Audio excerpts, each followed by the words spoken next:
Hello, James here. Starting out with something pretty interesting before I get to the main topic. But first, to start out with this series, this one I'm going to be talking about. This is called Black Codes and the history behind it. We're going to watch it on this channel. I'll show you. Hopefully this don't go out. Frederick Douglass becomes a symbol of the liberation of slaves in the country.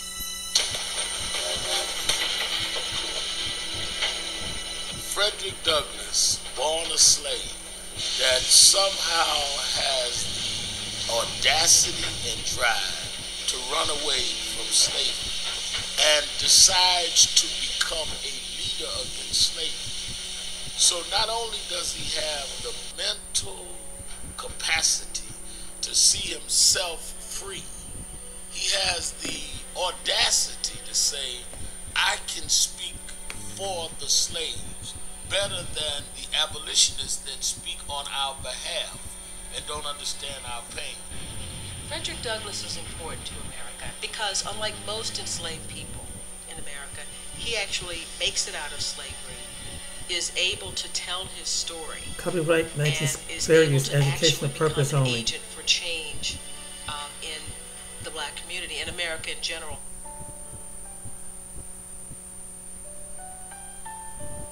Frederick Douglass traveled the length and width and breadth of this country as a leading abolitionist that made the issue of slavery a paramount issue through his editing newspapers, through his ceaseless travels and lectures.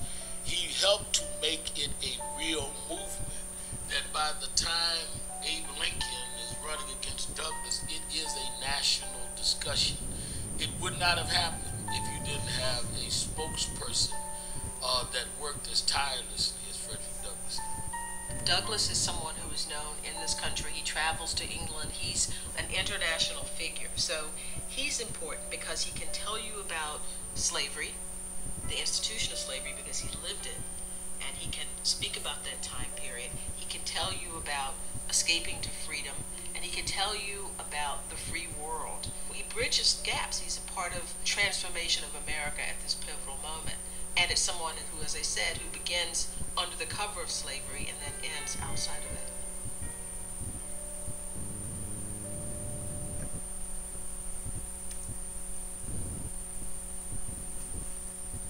The passage of the Black Codes.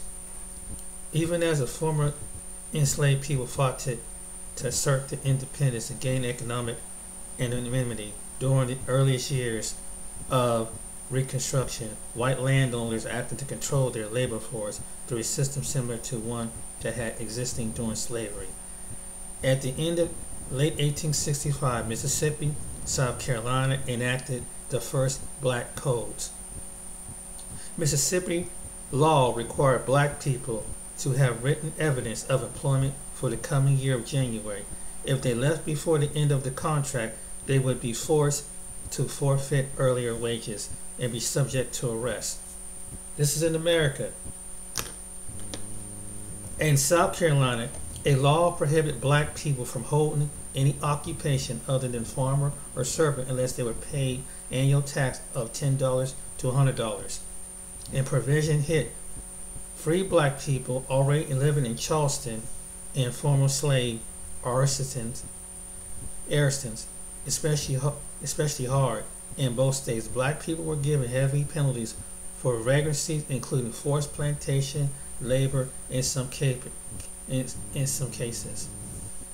Limits on black freedom. Under Johnson's Reconstruction policies, nearly all southern states would enact their own black codes in 1865 and 1866, while the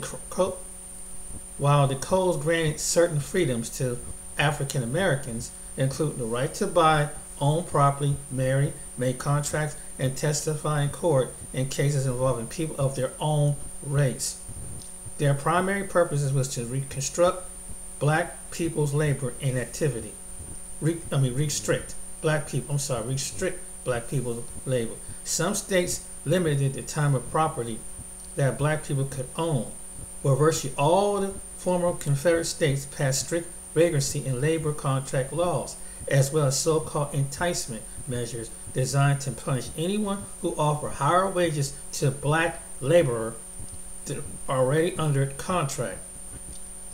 Black people were under a broke labor contract were subject to arrest, beating, and forced into labor.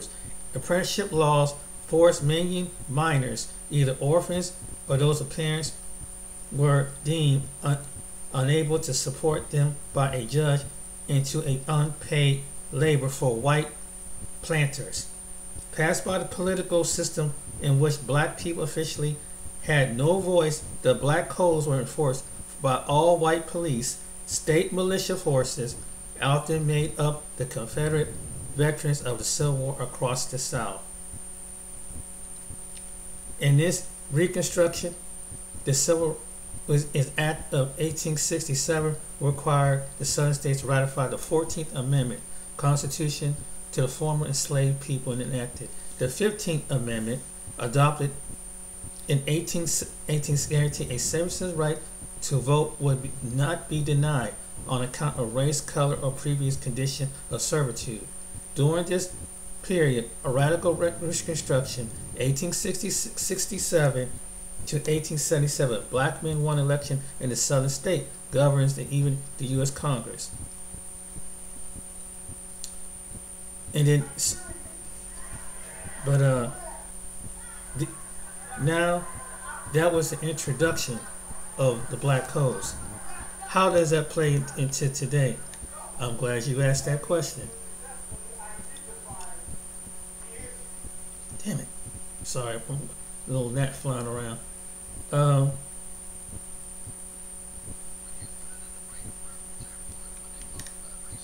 Neely Fuller. White supremacy should always start by saying that the focus, the objective should be replace white supremacy with justice. Those are the 5 basic words. Shout out to Denny Green. And you start your frame of reference from that. The words are very important because when people talk about racism, they tend to get away from the basic focus. If you keep those 5 words in mind, replace white supremacy with justice, then you can keep focus. In many of these discussions on the matter, people tend to get into everything from feminism to words that don't have precise definitions. Everything else, they go off on a tangent. Yes, right. Yeah, but this kind of locks them. Right. Bigotry, discrimination, sexism, a multitude of isms. Biracialism, whatever that means, multiculturalism. Whatever that means. Yes. And so you get into a myriad of words that don't apply to the focus of what you're talking about.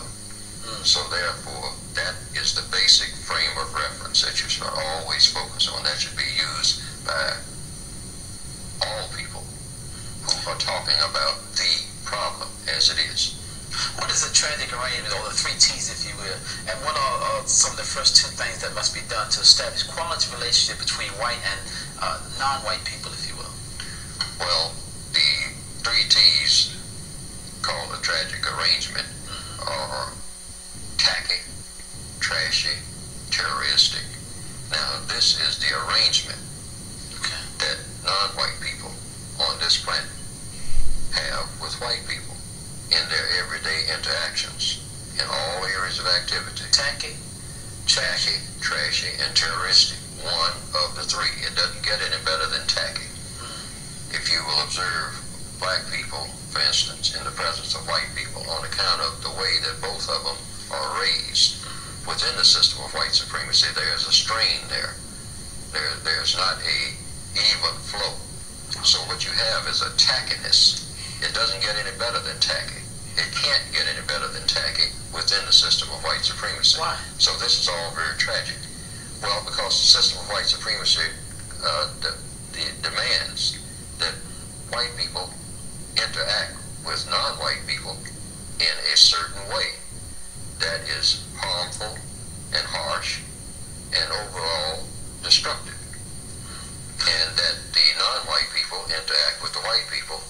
same manner. And they are taught this, both people I taught this. are taught this at a very early age, and then the teaching goes on every day in all 9 areas of activity: economics, education, entertainment, labor, law, politics, religion, sex, and war. All areas of people activity.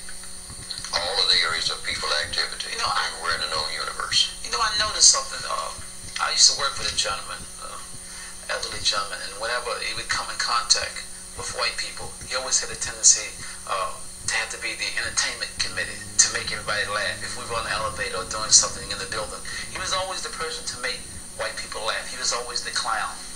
Yeah. I always kept a straight face, so he thought something was wrong with me. Yes, well, you can tell that there's a strain even on college campuses and whatnot, and in schools. The people will go to the classes together because that's where the classes are. They are, that's where the teaching is. And then the students will separate themselves in the lunchroom. Now, there's a reason for that, and the reason is not healthy. It shows it's something that is completely out of order. Because if the people are sharing the same classroom and learning the same things and having the same values that are taught in that classroom, then why do not the people interact with each other in all of the areas of activity without exception in harmony? Well, maybe they're not learning the same thing. That is it. Maybe they taught the same thing, but yes, that is it. Under the system of white supremacy, a black student sitting next to a white student is being taught how to be a victim of white supremacy. The white person, the white student, is being taught how to be a white supremacist. And it's all in this the is language. done in the language, in the use of the words, in the subject matter of the materials, if the material in any way relates to interactions between people. Now, the other two T's, trashy. If you try to improve on the tackiness, then it gets trashy. The interactions between, for instance, you can say that in the area of religion, Sunday morning, black people and white people do not attend the same churches. Dr. King said the most segregated hour in America. Right, now that is tacky, particularly in the area of religion. It should not be. The two people should come together in religion if in nothing else. It would seem logically speaking. But under the system of racism, since the basic teaching of the white supremacy system is that white supremacy is a religion, so you have a built-in barrier Already. against black people and white people sharing the same premises and preaching the same gospel and talking about loving each other and treating each other with justice. So therefore you can't have what you call black people and white people in the same religious setting, which is why you don't have it. So what you do have, and I'd like to add this, is the trashiness that goes on the same Sunday morning, and that is maybe in the houses of prostitution, in the houses of dope dealing. Then you will have black and white together. That's the only same day place on Sunday. Wow, that's interesting that you would say that, because you have these two groups, and we both say we're Christian. We have white Baptists, then we have black Baptists, and we're supposed to be worshiping the same God. Yes, one in Christ, they often say. And that is something that not even many black people care to explain. That they say we are, in Christ there is no east, no west, etc., etc., etc. Yet, the black people and the white people cannot sit down in the same bench in a church. I find it interesting, speaking of religion, that you could have Billy Graham come to town and all the black ministers start bowing down. Minister Louis Farrakhan comes and there's controversy. Well, that is because of the race issue. As well. It's always because of the race issue. You can't do anything, you can't straighten out anything in religion or any of the 9 areas of activity without first eliminating racism. And here again, there's only one functional form, and that is white supremacy. What should be used as a role model for replacing white supremacy? The role model for replacing white supremacy should be a code of thought, speech, and action, not a person, never a person. And that's This also applies to producing justice throughout the world, which justice has never been produced, as far as anyone who is existing now knows anything about. We don't know what justice would be like. We don't know what peace would be like. Yes. Never had it. So in the process of producing justice, you need a role model, and that role model has to be a prescription. Some ministers have said in the beginning there was the Word. Now that certainly applies also to straightening out race problems. You have to have the words. The words are not correct. Hardly any of the words are correct. The words are designed to support racism. And this is why you have the confusion you have in the schools. Deceit. Yes, the deceit. See, the words are designed to support deceit, which is the basic tool of the white supremacists. So, you said black people need to stay away from each other. Since you brought up black people in your last statement, why did you say that black people need to stay away from each other unless there's going to be some productivity? Yes, black people should stay away from each other because as victims of racism, the racists have filled our minds full of poison. So whenever we come in contact with each other, the poison immediately begins to spread. Black people walk around full of poison. You can almost see it in our eyes. When we pass each other on the sidewalks, we're loaded with it. It's been put there. We weren't born with it. We didn't have that look in our eyes when we were little people, just little toddlers. We were wide open to the world, just like all people are when you're a toddler.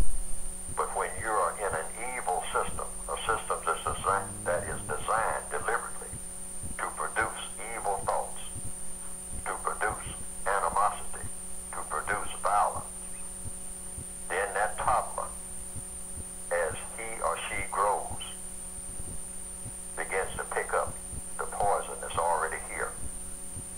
And then the poison is spread as that person comes in contact, particularly with persons of like persuasion.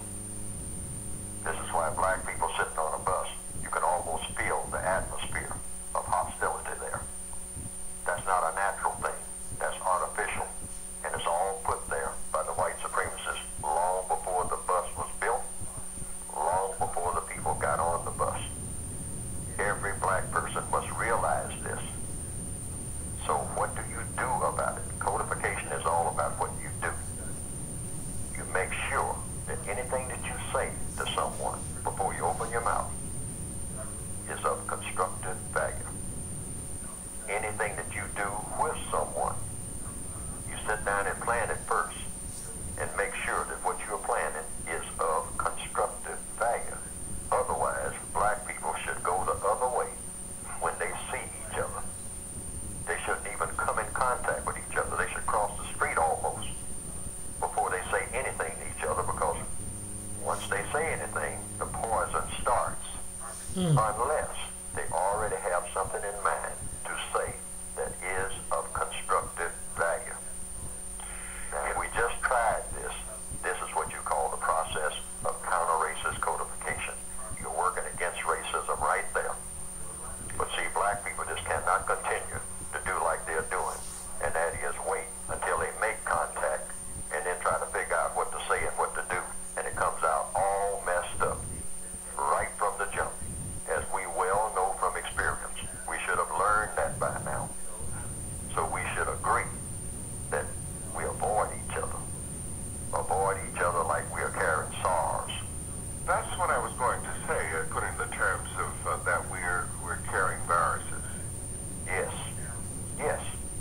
There is such a virus as, social viruses that we send, messages that we send with eye contact, with everything. This is why you'll find a black person who will gun down someone with a 9mm in a line in a grocery store about nothing but a look. We're so full of poison, we're loaded with it. Yeah. So if we back off from each other, avoid each other, and say, now I'm not going to say anything to this person that I see coming a block away, unless it's something constructive. Otherwise, I'm going to avoid eye contact.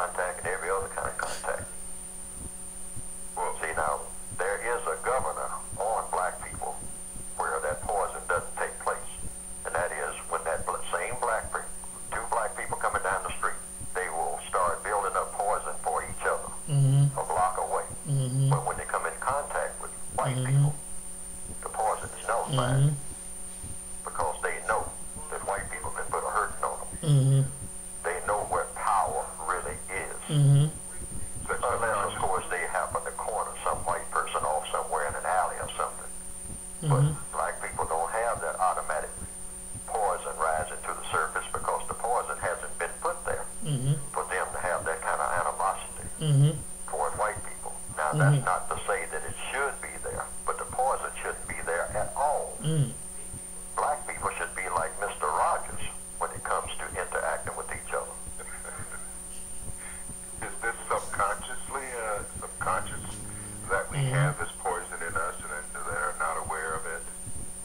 I know that the answer to the question, but I have to pose the question to you. We're not only aware of it, we have come to glorify it. Mm-hmm. Black people wake up in the morning thinking about how we can spread poison among each other. Mm. And we call Or it subconsciously? it's conscious Ooh. because now it has become the black lifestyle. Oh. We call it the ghetto lifestyle. Mm. We call it the black community lifestyle. Mm. It is a major disaster of the planet. Mm.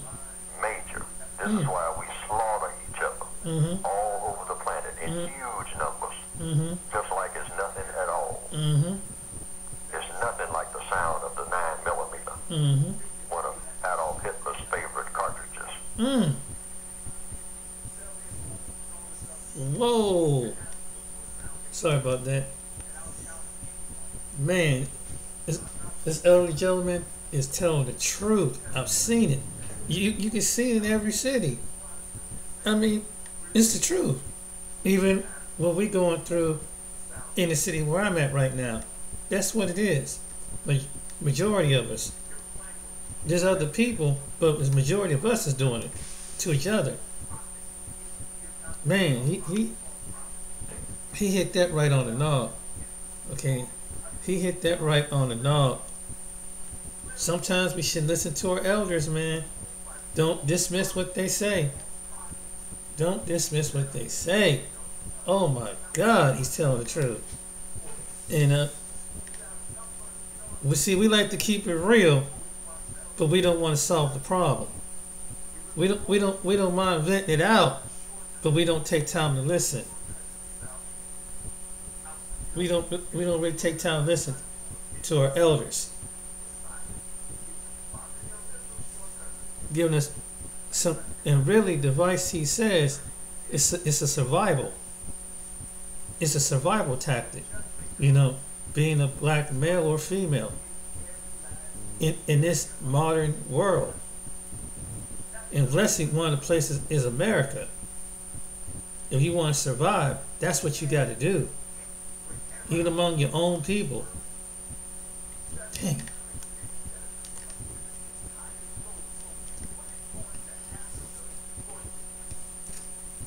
And we do have that kind of mindset. We only like each other. I've encountered it myself. Like we look at in the wrong direction. We ready to shoot each other over a look. That's true. That is so true. I've seen it. I almost got jumped upon just going through the wrong neighborhood. I was in Cincinnati, Ohio, so I know that's the truth. I know that's the truth. And that's why you skip, like he said, unless you got something constructive to say, don't say nothing at all. That's true. And let me get back to that page. Mr. Fuller is woo, man. That's something powerful he said.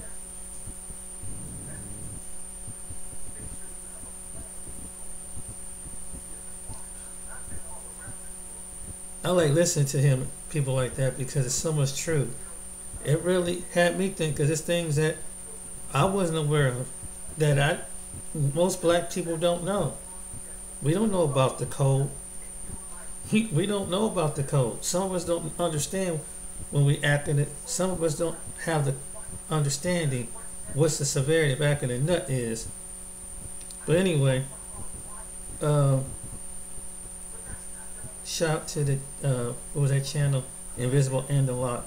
But here's another one picks up from name is Funky Things Production.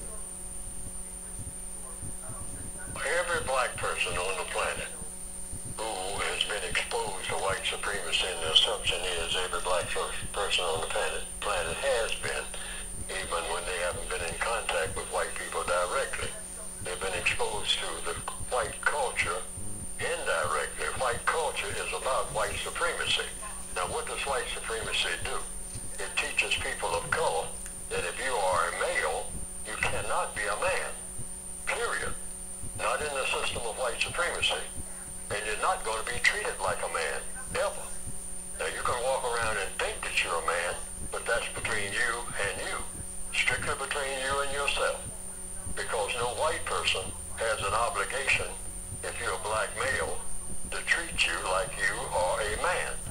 And it's logical simply because in the system of white supremacy, it's impossible for a black male to be a man. It doesn't make any difference how old he gets or what he knows or what kind of connections. That can't be done. I just start with myself. I'm not eligible, not qualified to be a man. Why? Because I was born in captivity, that's why. When you're in captivity, when you're a prisoner of war, you are strictly that and nothing else. A prisoner of war, a victim of white supremacy. And you don't have another title. You can give yourselves all kinds of titles, which is why black people love titles. We give ourselves all kinds of titles. We give each other all kinds of titles. Some titles. That's so true. It's not as bad as it was in the old days. I say bad. That's true. I don't want to use that word. But some people used to say professor, reverend, most high. I mean, before you ever get to a name, you would have about 40 titles. You know, when somebody introduces you, you're supposed to be what you call a big shot Negro in the old days. This is not new. This goes way back. That struggle. Oh, how I'd just love to be a man. I mean, what can it take? But by this generation, what you call the new millennia, most young black people have looked around. They have looked at the people that came before them, who since the 1960s, the white supremacists have done a rough job on black malehood. First of all, giving them an option that you can continue to be a big boy, or if you really want to get some material benefits, put on some gold slippers and skip around, and grin all the time and all like that, and have a little money in your pocket. Now, you can be a black girl if you're a black male. You can be a black girl, but you cannot be a man. You will never be a man in the system of white supremacy. Now, they have put that in cement. They have written, or rather in steel, or whatever the hardest subject, a diamond. The white supremacists have put that philosophy out here since the 1970s. That's the benchmark that I give it. All over the world, and they're spreading it. They're saying, you're not going to be a man, you're a black male, and you think you're going to be a man on my watch? On my watch? This is the voice of the white supremacists now. Racist man and racist woman. Say, that's not going to happen. Say, now Martin Luther King and Malcolm X and Elijah Muhammad and all that, they said that that's what they're going to make you out of. But it's not going to happen. Now, you can talk it, but you make any move to make that real, and you're going to wonder what fell on you. Now, they have made that clear to all of us. And the young black people have picked up that signal. And they say, well, if I can't be a man and I don't want to be like my sisters, I don't want to switch around all day looking for a male, and I pretend to be a female or try to switch over and be one, if they can operate on me and make me one, because then things become easier. I guess, I hope, but I definitely can't be a man because I'm in big trouble if I try to be. Then, what can I be? Well, the white supremacist said, well, I'll give you another outside option. You can go around and pretend that you're a man by doing harm to other black people. That's cursing out black females, calling them names and all like that. Write songs about them where you call them all kinds of names and kick them all up and down the street. We don't care about that. Kick your mother up and down the street. We rejoice when we see you do that, okay? But if you start acting anything like you ask for respect from us, the white supremacists, boy, you're going to get dead real quick. Most black males, we know that because they teach us that in no uncertain terms. When we really start asserting ourselves and say, you're going to respect me as a man. And the white supremacist said, you tell that to other black people. But don't you get in my face ever, boy. And act like you're even thinking like that dealing with me. Now, I'll play with you for a little while. I'll laugh and joke with you. But if you get serious and think that you're going to be a man, and when I'm here, because there ain't one man in this house, and when I say house, I mean the entire planet Earth. Anytime you think with your black self, you're going to be a man in my presence, you got another thing coming. Now, like I said, I'll play with you. I'll kid around with you. I'll joke with you. I'll play some ball games with you and all like that. Don't you ever think that you're a man. You're a boy, or you can act like your sisters and be a girl, and you ain't got no other choices with me. But you got all kind of choices with your own people. Even though your own people are really not your own people, they're mine too. But you can tell them, you can tell them, ain't nobody gonna disrespect you. Well, you tell that to other black people, boy. But don't you ever even think it in my presence. You don't even have to say it. Don't you even act like you might be thinking that. Or you're gonna find out what the hell is. And you know what?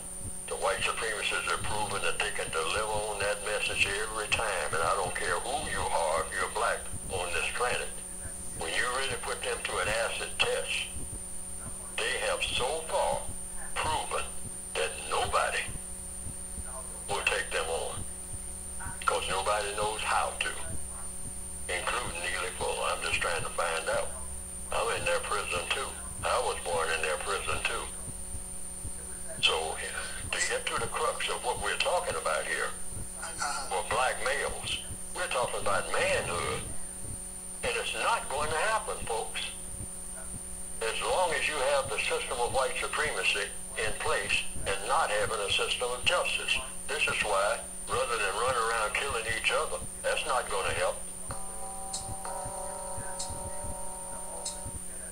So, he's talking about creating scarcity, the idea, and not just the idea, but the environment of scarcity among people who are dependent upon you.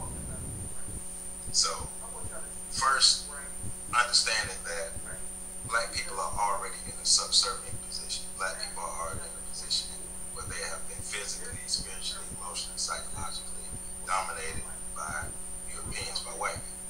And so now that black people are in this position where they depend on white people can further divide black people. Because, yeah, we're dependent on black people. But, I mean, black people at this point are depending on white people, but black people still have a sense of community, still have a sense of self. Black people are still working together to a point, but we need to break this down and divide this. We need to divide this group of people, because further divided, we can further conquer this group of people. We can further keep this group of people down. So while we have you all dependent on us, we're creating scarcity. So using the analogy he was using, you have 40 people and you give them enough food for 20 people. So they got two options. You can either fight over that food, or they can share the food so all 40 people can eat. But in an environment where scarcity is created, and in an environment where people aren't really looking at each other as a group, fighting, like you said, fighting will ensue. What you think about that? No, I mean we've seen it play out, in concept and in practice, and with regards to food and other things. We were talking about food deserts a couple of years back on the Freedom Train, and that's still something that's very much going on in the black community, is food deserts, where black people in America don't have places to get food within their community. They have to go to other communities, or they, go grocery shopping at convenience stores. And you paying more for that. But then even in addition to that, we look at the continent of Africa. There's a food shortage going on right now because the continent imports most of its food from outside sources. Two of the largest being Russia and Ukraine, who are engaged in a war right now. So there's something to think about there where, even if you break that down even further, yes, there are only 5 nations in Africa that actually import food. But they're 5 of the biggest nations in Africa, and the 5 of them together combine to import more food than the rest of the country produces and exports. The rest of the continent produces and exports. So there again, you have this idea of creating an environment of scarcity. And you got to remember too, Africa has the most arable land, the most farmable land in theory on the planet, and being able to divide and conquer, and being able to take over more natural resources through the division and the turmoil and the confusion, the hostility and the aggression that's created. So we see that playing out all over the world, including right here in the United States on a daily basis. Another example would be the PPP loans. Not the way people are thinking about it, but there was a limited amount of supply for PPP loans. And there was a lot of confusion and a lot of scarcity created around those, getting your stuff in. And a lot of people did a lot of things they weren't supposed to do. And a lot of people are now facing the repercussions of that. But we're not talking about the extended or long-term and second-hand effects of all of that on the black community. Right. It's something to consider. Also,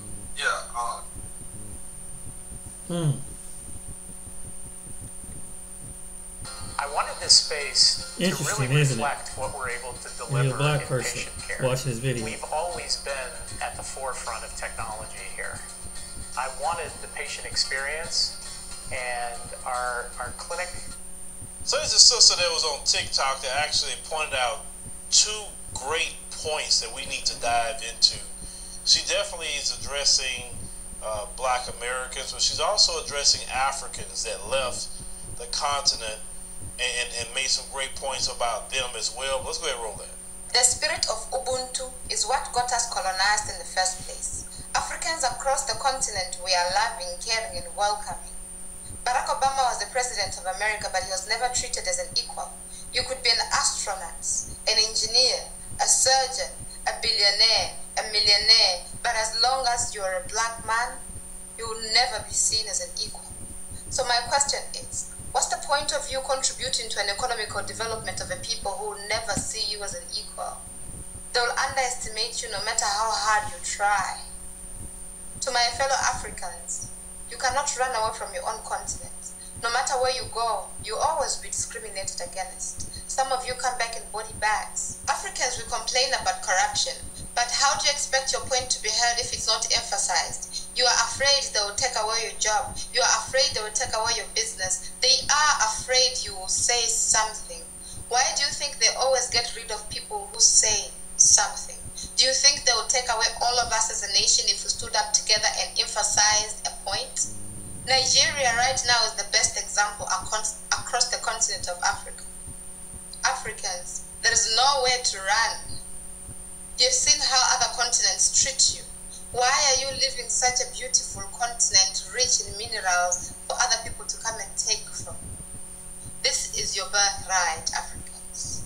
Now, the sister said about no matter what you do, who you are, this system will never treat you as an equal. I would say for me, when she mentioned Barack Obama, we know, had a white mother. Barack Obama bent over backwards for these folks, did all kind of things for them, and they still did not have respect for Barack Obama. Even when they was treating Barack Obama in certain ways, and we in the black community didn't agree with a whole lot of things that he was doing, we couldn't even address what he was really doing that we didn't like, but we had to basically a lot of times defend him because we'd seen the blatant racism. How they were treating him and treating Michelle. You couldn't help it, because it's like this: when you're on code with your people, you're gonna have to defend them, right? Now, of course, we'll address other things later, but it's just so a lot of us was defending Obama even when we probably didn't even want to. Obama showed me that if you can get up to the highest office, you can become the president, and even being the president of the United States and having a white mother, to them you're nothing but a ninja. That's how they look at you. The sister talked about, why are we contributing to basic economic development in America? So my question is, what's the point of you contributing to an economical development of a people who will never see you as an equal? They will underestimate you no matter how hard you try. To my fellow Africans, you cannot run away from your own continent. No matter where you go, you always be discriminated against. Some of you come back in body bags. Our ancestors innovated America. Open heart surgery, the elevator, the traffic light, the gas mask, the home security system, just to name a few. Refrigerated trucks, right? And you would think of people that contributed to American society that much, just to name a few things, you would think those people would be respected due to those contributions. But no. These people stole inventions from black people. They sometimes deleted them because they came out with these different things. So what the sister said is, why are we contributing to them? Why? We should be trying to get our act together and definitely make some money and go and contribute somewhere else where at least we can be respected. For me personally, I have not felt no greater respect except in the continent of Africa, for me. Because people understand our story. We have more opportunity there, in my opinion. We can get a lot of things done faster there. The dollar still has weight as of right now. So we can do a whole lot. In America, it don't matter how many degrees you have. It don't matter if you're a billionaire, right? Because if you are a billionaire, they can snatch your money just because you may say something they don't like. Understand? So why? Now, let's go to what the sister's saying about African immigrants. To my fellow Africans, you cannot run away from your own continent. No matter where you go, you always be discriminated against. Some of you come back in body bags. Well, she said you ran from your continent, because you did. You ran from it. You have a beautiful continent, beautiful. And when I've gone there multiple times, guess who's all on the planes? Them folks. Chinese and whoever else. Arabs, Indians, going there. You're running away other groups of people coming in and trying to get a stake there. And building up They're trying to get a businesses. stake.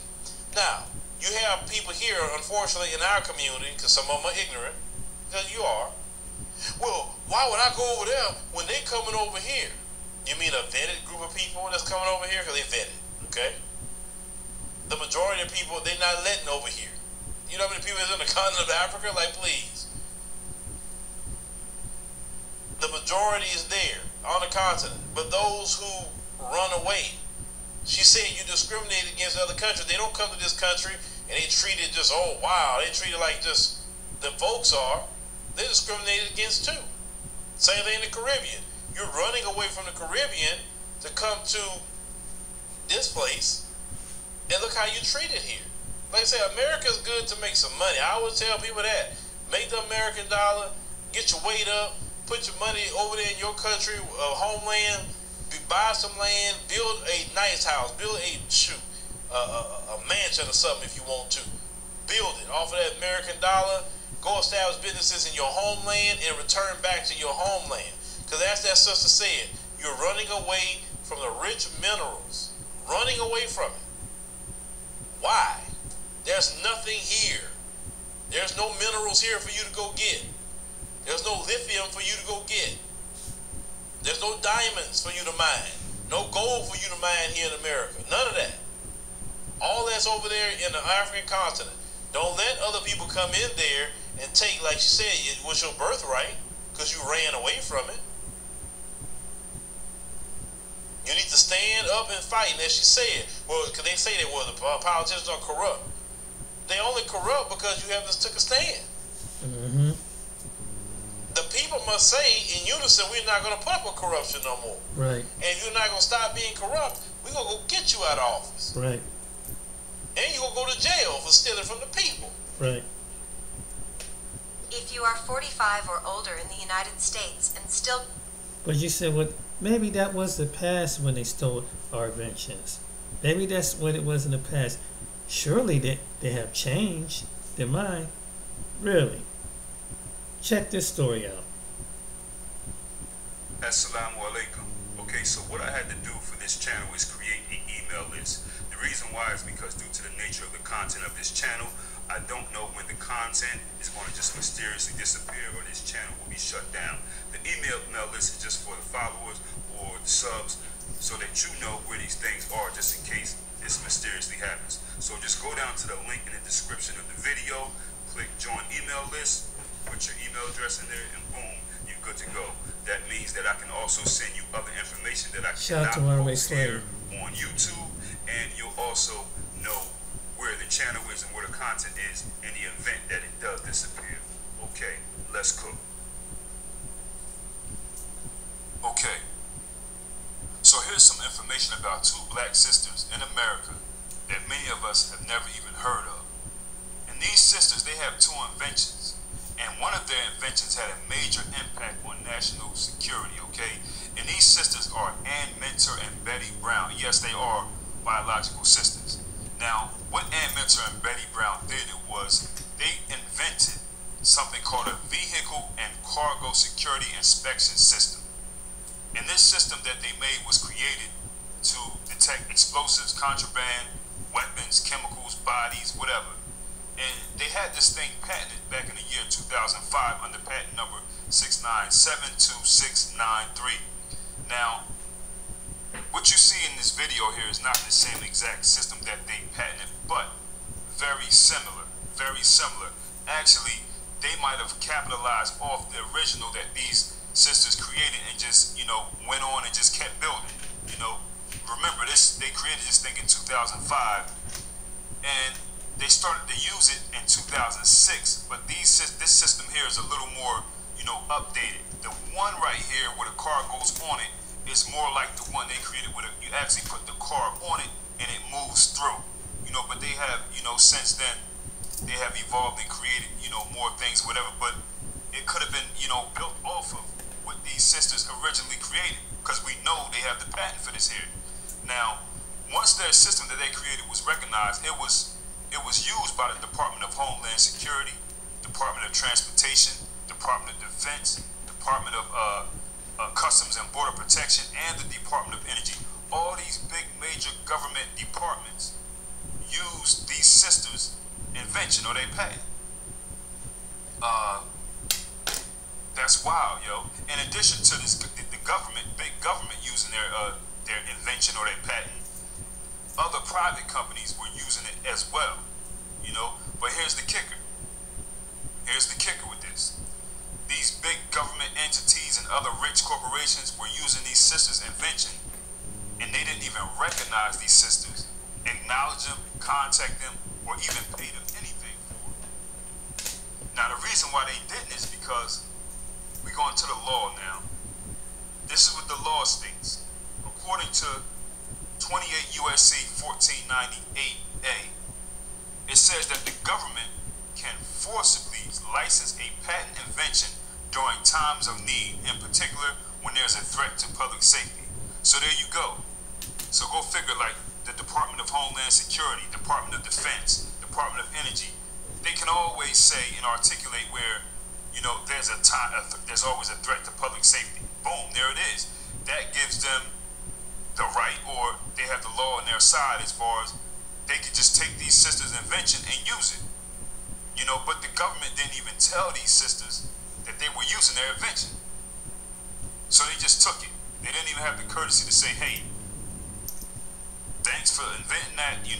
We're using it. We can work something out. Maybe since we're the big government, big bad government, and other private companies who see this, they're going to want to use what we have. Maybe we can help you, work something out with them and just make a whole bunch of money. You know what I mean? Something. That's crazy. So the government and other companies, they started using these systems, vehicle and cargo security system, in the year of 2006. 2006 they started to use this. And when the sisters, when they tried to look into this situation and voice their concerns, they were told that they had to identify each use of their patent. That's absolutely nuts. That's nuts. They were told, go find everyone who's using your patent and come tell us. Now, people, this is really screwed up because, man, that's crazy. These sisters, they clearly can see that big bad government and other entities are using their invention, and they can't do nothing about it. You know what I mean? These people didn't even tell them anything. And all somebody has to do is take it from them and change the name anyway. They could just say, okay, this is the patent, but we're going to call it something else. It's just that simple. And you know what's crazy? I personally seen one of these things at work back around that time. I seen these things being used. Not the newer version, the one in this video where you see the car actually go on it. The car actually sits on this device and it pushes it through. I actually seen that. So it had to be theirs, yo. Because it was around that time. It had to be theirs. Now the newer one they have, you see what the thing is, it moves and it scans like on the side of that truck. That's something different. Maybe it was, it's an upgrade of what was originally created by these sisters. But yeah, they really out here using this thing, man. These sisters were supposed to make billions off this. That's crazy. So after these sisters, after they invented this vehicle and cargo security inspection system, they were asking for help from the public because these people gave them a hard time. They wanted anybody who's seen their invention at work, anybody who's seen their invention, what they created anywhere out there, you see it, take a picture of it, make a video of it, submit it to us, write the location and other important identifying information like the address, the location or whatever, where they're using it at. That's what they had to do to try to, get their just due. And I don't know if they ever got it. That's the thing. They were also calling for people to contact their congressmen, and they wanted to amend this 28 USC 1492 because what they're saying is, they're saying that even if the government uses the patent or the invention due to a threat of public safety, the government should still have to notify the people who invented it. So they wanted to amend this thing, and that makes a lot of sense. I think that's fair. I mean, come on. I don't know what the outcome to this was. We hardly ever hear about these, but these are two regular sisters. One of them is on Facebook. I can't find the other one, but I mean, dang, that's crazy. They invented this big device that's being used by big government for protection, and they didn't even acknowledge it. They didn't even acknowledge it. But these sisters are super talented. It's not over yet. Look at what else they created. They also invented something called the alcohol ignition interlock system and method. So basically, they created something where it detects a drunk driver, right? And basically it's something in the steering wheel, and it connects to your ignition in your car or whatever, and basically when you put your hands on the steering wheel, it can detect the blood alcohol level, transdermally, right? Through your blood through your hands when you put your hands on the steering wheel, and if it detects that your blood alcohol level is too high, it completely shuts the vehicle down. You can't start it up. It won't work, won't start up. They created that too. Now, this device here, the alcohol ignition interlock system and method, not only will it not start the car when you get in, when you put your hands on that steering wheel, but if you think you're going to be slick and just go ahead and say you weren't drinking, you good, you got the car started, you running down the highway, you figure you good, and you think you're just going to pull your bumpy bottle out, start drinking. No. While your hands are on the steering wheel, and if your blood alcohol level goes up, it can detect that also, and it will notify you that your car is going to shut down in a certain distance and you need to pull over before it shuts down completely. So it's getting you like that too. Like, you know, you think you're going to just ride down the road and pull out your bumpy bottle or whatever, or your bottle or whatever, because you got the car started thinking you can outslick it. Nah, it's going to get you that way too. And they invented this back around that same time that they invented this security system that the government took from them. You know, these inventions, they just goes to show how talented, you know, many of our people are. They inventing life-changing things, like serious. And you know what? I don't even know what happened to these sisters here, Ann Mentor and Betty Brown. I don't know if they were ever compensated. I don't know if they got discouraged and they said, you know what? Later for this, we're not ever inventing anything again. I don't know if they ever got an agreement with the government or some private companies. And I almost forgot, it also looks like one of these sisters also invented something as well called baby knee pads. Baby knee pads. So, man, they were doing their thing at around, you know, 2004, 2005, 2006. They were just, you know, putting it to work. And it's just messed up that they could just have this thing taken from them just like that, because the government says we're facing security threats. Okay, you made that law, but y'all didn't even notify these sisters. Y'all didn't put them in a position where they can hopefully be compensated for this. And come on, man, you know why they did this to them. They didn't have enough firepower behind them. You know, you got these two black sisters here. Dang. Same thing that they always did with black people when they invented things. I mean, you know how it goes, yo. We pretty much invented everything. Everything, you know. But big up to these sisters, Ann Mentor and Betty Brown. If anybody knows them, you know. And I'm going to leave it right there. Black people, if you ever invent something great that can make the human thing life better on this planet, I would say go international with it. And I would probably picture the international. If you are an American black person, or you could be from the continent, use the wisdom of God. And after seeing something like this, don't tell everybody what you do. Which in your own government, that's sad. Even your own government can't even honor the invention. There were some things I thought about too, but seeing what they went through, no. If God gifted you something and to make an impact in the world, young people, you listen to this video, or anybody who has that natural gift, and they believe because under the white supremacy mindset, they take, and that's true, they take things and won't give it acknowledgement. Then they write the story and say that all black people, all they did was did nothing. They didn't create nothing. But you see, it's up, and there's more stories like them out there. So if God ever gift you something, give you a vision, use the wisdom with it. And if you choose to be an inventor, maybe someone in another nation will value your invention more and will compensate you more. There's some people that won't do this in a westernized nation like America, that keeps up the motto to be seen, to be unseen, till we approve you to our mainstream society to make you seen. And this is what black Americans have always go through, that always have been through since the beginning of time. So if you got some type of gift, that would be my advice to you, especially if you're a black person. White person, they'll give them royalty and riches, but a black person, they will not, and probably any other people, they will not. And they'll credit for themselves, because like Neely Fuller, they have to maintain the system of white supremacy, and you can see it in the deceptionness of what it is. But if you got some dream and invented, let the wisdom of God show you to take it international. Before you probably have to take your invention, your dreams, your ideas, and be respected in other parts of the world. Then, because sometimes it's a shame, even your own people in your own nation won't even. Some people in your own nation don't even respect you.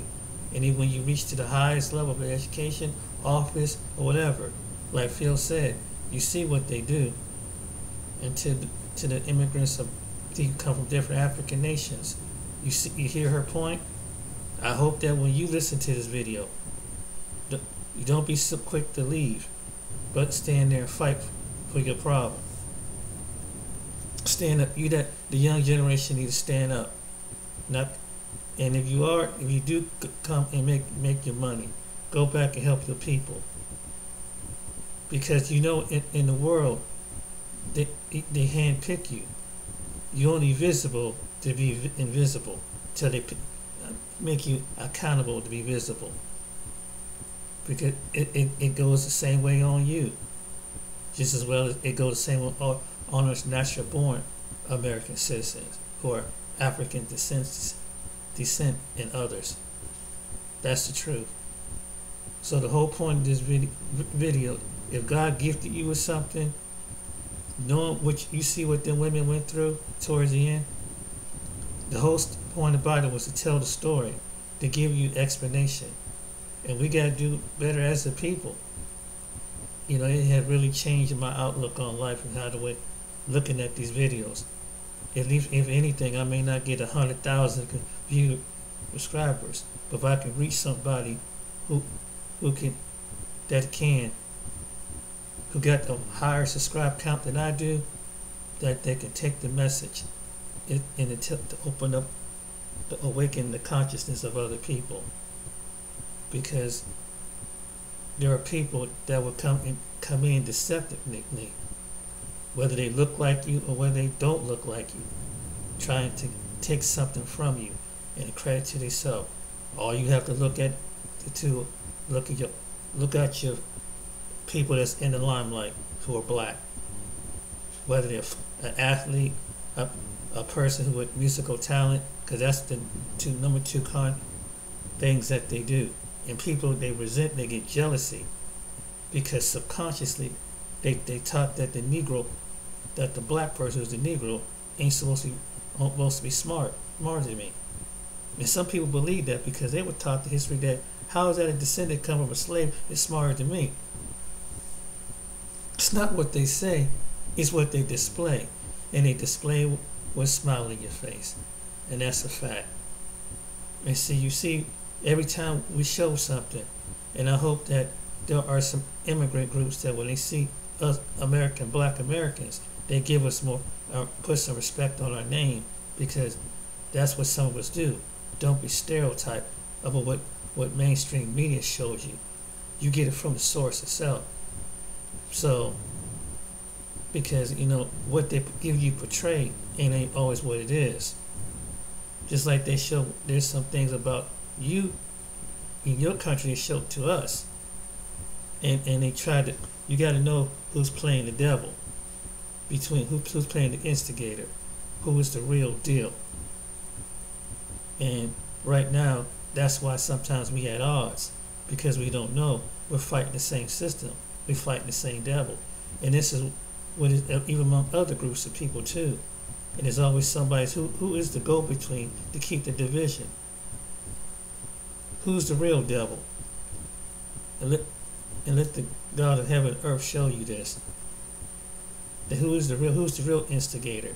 Who's the real deceptiveness that's sitting back and making monies of thousands and millions of dollars, sucking up the culture vulture? Why is that? Why is that they sucking up the culture vulture when they're not doing people in their own culture the same way? Why is that they make come to one community people and land blast them out all over and get riches just off their struggle and their mental struggles and their status? They don't have no remorse. They're the real devils. And anybody that would do that to his own is the real devil that stand in agreement with them. Thinking that they're only getting pennies, while the main devil getting all the big dollars and richness and generational wealth. So think about what I'm saying. So I hope you share this video. This is just to make the awareness, and you had to show you where it's beginning and what is the end. Alright then, I hope you guys enjoyed this video. Till next time, You guys, and hoping that it awaken you, enlighten somebody, and share it with somebody, and let it process in your thought, and let it minister your spirit. And remember, if you're a person of color, don't be careful who you, even if it comes down to the government or what they, because you see what happened in the end. Be visible until they try to make us visible.